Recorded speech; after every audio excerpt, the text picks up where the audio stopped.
वहां पर गए थे, लेकिन यहां पर वो एक बात कह रहे हैं कि मैंने उस फैमिली की फाइनेंशियली मदद की, जो बिल्कुल झूठ है। राणा साहब, आप झूठ मत बोलें। आपने किसी किस्म की कोई भी मदद नहीं की। आप वहां पर आए, गुजर कम्युनिटी के लीडर जो हैं वो भी गोजरी नहीं बोलते, वो भी उर्दू और इंग्लिश में बात करते हैं, लेकिन आप बहुत अच्छी गोजरी बोलते हो, बहुत अच्छा।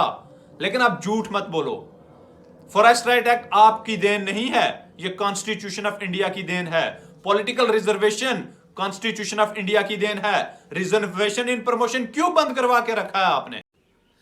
अस्सलाम वालेकुम वरहमतुल्लाहि वबरकातुहू। आदाब दोस्तों, मैं गुफ्तार अहमद चौधरी वक्तन फवक्तन जम्मू कश्मीर के जो मौजूदा सूरत हाल हैं उन पर बातचीत करता रहता हूं और लोगों के मसाइल गवर्नमेंट एडमिनिस्ट्रेशन के सामने रखता रहता हूं। एक तरफ हमारे बीजेपी के प्रेसिडेंट हैं जम्मू कश्मीर यूटी के, वो कहते हैं कि मैं यूटी का प्रेसिडेंट हूं, लेकिन लिखते वो आज भी हैं कि मैं स्टेट का प्रेसिडेंट हूं। आए दिन सुबह शाम को मार्केट में ऐसे शगुफे फैला देते हैं कि लोग, मैं कहता हूं कि हंसने लग जाते हैं। हालांकि मैं भी उनकी बातों को ज्यादा क्रेडिबिलिटी उनकी बातों को की नहीं मानता। क्यों? क्योंकि वो इतने शगुफे फैलाते हैं मार्केट में कि उनकी कोई वैल्यू मैं समझता ही नहीं, और इनफैक्ट कोई भी नहीं समझेगा। कल उनका एक इंटरव्यू चल रहा था कश्मीर क्राउन के साथ, और उस इंटरव्यू में उन्होंने क्या कहा ये सुन ले। उन तीनों के घर में और उनको जो फाइनेंशियल असिस्टेंस जो मेरे as a political party leader होने के नाते से हो सकता है, वो जो मेरा हक था, जो मेरी जिम्मेवारी थी, वो मैंने निभाई। मैं उन तीनों के घर में। ये राणा साहब यहां पर बात पता है किसकी कर रहे हैं? जो शोपियान फेक इनकाउंटर में पीढ़ी के 3 बच्चे, 3 नौजवान लड़के मार दिए गए थे, ये उनकी बात कर रहे हैं। और ये कह रहे हैं कि मैं उनके घर गया और मैंने उन फैमिली मेंबर्स को फाइनेंशियल असिस्टेंस, हेल्प की, मदद की, फाइनेंशियली उनकी मदद की।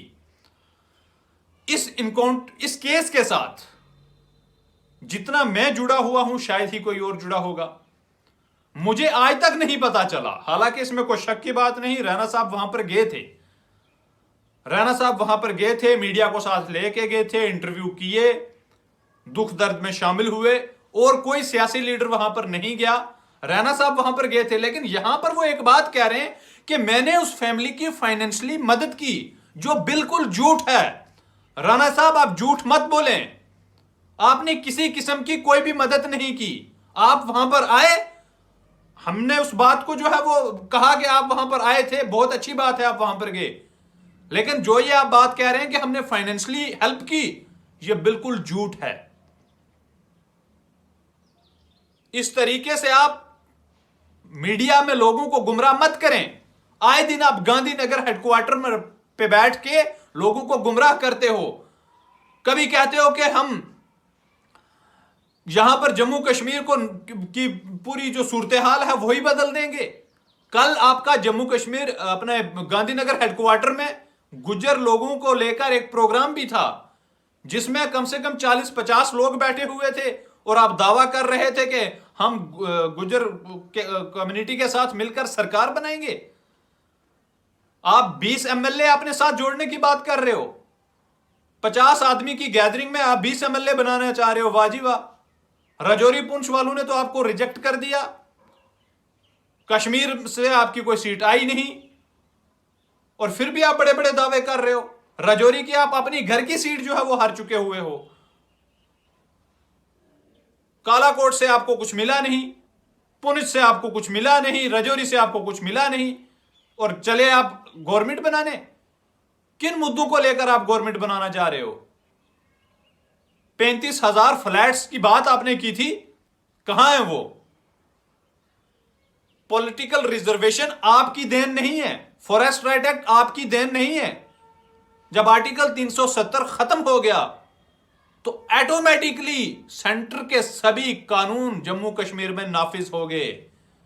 जब आपकी गवर्नमेंट थी यहां पर 3 साल, तब आप ही के मिनिस्टर्स ने फॉरेस्ट राइट एक्ट को लागू नहीं होने दिया। यहां पर असेंबली में वॉकआउट किया, बिल को रिजेक्ट करवा दिया, तब आपकी गवर्नमेंट थी। और आज आप कहते हो, लोगों को बेवकूफ बनाते हो कि फॉरेस्ट राइट एक्ट हमने लागू करवायो। आप बहुत अच्छी गोजरी बोलते हो, बहुत अच्छी गोजरी बोलते हो। हमारे अपने कौम के लोग, हमारे अपने गुजर कम्युनिटी के लीडर जो हैं वो भी गोजरी नहीं बोलते, वो भी उर्दू और इंग्लिश में बात करते हैं, लेकिन आप बहुत अच्छी गोजरी बोलते हो, बहुत अच्छा। लेकिन आप झूठ मत बोलो। फॉरेस्ट राइट एक्ट आपकी देन नहीं है, यह कॉन्स्टिट्यूशन ऑफ इंडिया की देन है। Political reservation constitution of India की देन है। रिजर्वेशन इन प्रमोशन क्यों बंद करवा के रखा है आपने? मैं पूछना चाहता हूं आपसे, क्यों आपने रिजर्वेशन इन प्रमोशन पिछले 5 साल से बंद करवा के रखा है? अगर आप बड़े वेलविशर बनते हो तो खुलवा दो रिजर्वेशन इन प्रमोशन भी। Political reservation and forest right act आपकी देन नहीं है, मैं बार बार कह रहा हूं। आज भी आप देखो, सिलेक्टिव टारगेटिंग जम्मू में होती है। रात को 3 और 4 बजे आप एडमिनिस्ट्रेशन जो है वो जेसीबी भेजती है और लोगों के कुल्ले जो है वो तड़वाती है। सिदरा में जो होटल बंद हुए वो किन लोगों के बंद हुए? आप जाएं और जाकर देखें, क्या वो सिलेक्टिव टारगेटिंग नहीं थी? और आप बात करते हो बड़ी बड़ी।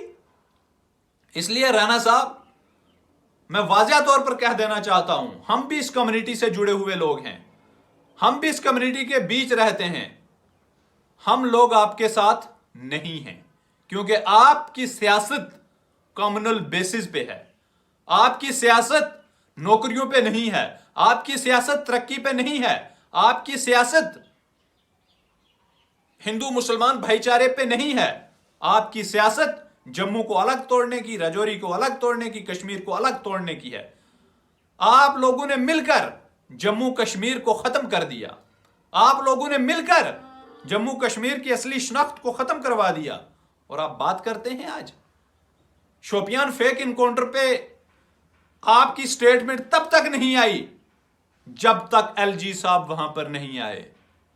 जिस दिन एलजी साहब वहां पर आए, उस फैमिली से मिले, उसके बाद आपकी स्टेटमेंट आई। इसलिए मैं इस वीडियो के माध्यम से यह वाज़िया तौर पर कह देना चाहता हूं रविंदर रैना साहब आपको, कि पहले तो आप अपना लेटर पैड चेंज करवाएं, जहां पर आपने आज भी स्टेट प्रेसिडेंट लिखा हुआ है, और वहां से आप नॉमिनेशन कर देते हो। और दूसरी बात, आप ये क्लियर करें कि किसको आपने फाइनेंशियल असिस्टेंस उस फैमिली को दिया, किस आदमी को आपने दिया, यह बात आप क्लियर करें। या आपने बाई डाक भेजा, बाई पोस्ट ऑफिस भेजा, बाई हैंड दिया, बाई कैश दिया, जैसे भी दिया, यह आप बात क्लियर करें। और दूसरी बात, आप हर दिन 10-15 लोगों को बैठाकर जो अपने हेडक्वार्टर पर, करोड़ों के हेडक्वार्टर पर ऑफिस में बैठकर आप जो बातें करते हैं, इनकी कोई वैलिडिटी नहीं है। खासकर हम नौजवानों में इसकी कोई भी वैलिडिटी नहीं है, इसकी कोई भी एग्जिस्टेंस नहीं है। इसलिए मैं इस वीडियो के माध्यम से यह बात क्लियर कर देना चाहता हूं कि हम आपको, हमारे लोगों को गुमराह करवाने की जो आप कोशिश कर रहे हो, यह नहीं होने देंगे। आखिर में मैं तमाम लोगों से यह गुजारिश करता हूं, अपील करता हूं